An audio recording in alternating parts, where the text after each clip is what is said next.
Омар мен Ғазиза. Ертеде бір ханның баласы болмай жүргенде, кіші әйелі жүкті болып, көп замай 9 ай 9 күн дегенде бір ұл бір қыз туыпты. Осы кездерде хан далада қыдырыстап жүріпті. Балаларының атын Омар мен Ғазиза қойыпты. 2 ай болғасын шешесі өліпті. Баласы жоқ бәйбіше 2 баланы қалай жоғалтудың жолын ойлапты. Ол үшін бір мыстан кемпірді жалдапты. Хан келгенде әйелің 2 мысық туды деп алдынан мыстан шығып, мысық туғанына өкпелеген әйелің: бұл құдай мен әбден ойыншы қылайын дегеніме бүйткенше өлгенім артық деп ұшып өлді депті. Соны айтқан мыстанның сөзіне сенген хан ашуын тоқтата алмай, мысықты да жоғалтыңдар деп ақырыпты. Бұл сөзге өте қуанған бәйбіше 2 баланы сандыққа салып суға тастаңдар деп бұйырады. Мыстан бәйбішенің айтқанын жасаған, қара толқынның арасында ойнақшыған сандық кете барады. Тасқын айдаған сандықты ау салып отырған аушы көріп аумен ұстап алады. Ашып қарап 2 баланы көріп қуанады. Баласы жоқ аушы 2 баланы асырайды. Балалар 8 жасқа келгенде аушы өледі.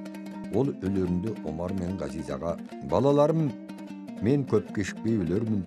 Сендер мені көміңдер, және артымда қалған мына жалғыз ауымды көзімдей көріп ұстаңдар дейді. Кешікпей аушы өледі. Омар мен Ғазиза аушы өлгесін екеуі бірігіп күн көру тәсілін ойлайды.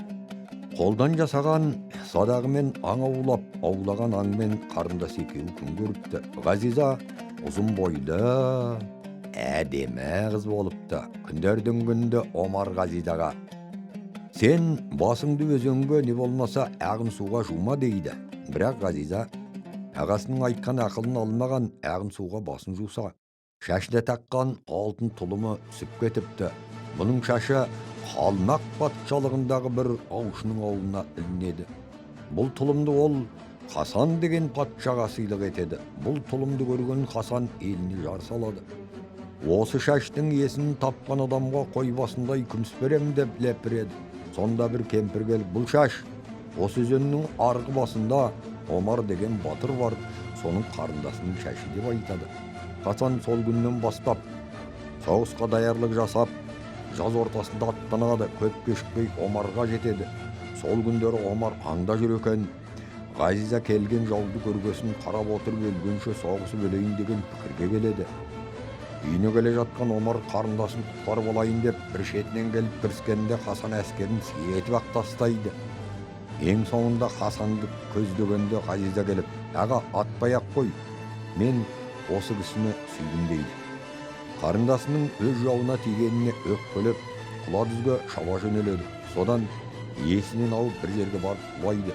Омар есін жинап атына мініп келе жатса бір елге кезігеді. Бұл елдің ханы өліп, хан тағайындауға, хан орнында отыруға баласы, туғандар болмаған.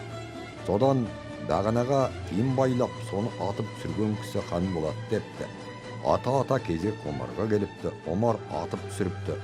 Содан сол елге хан болыпты.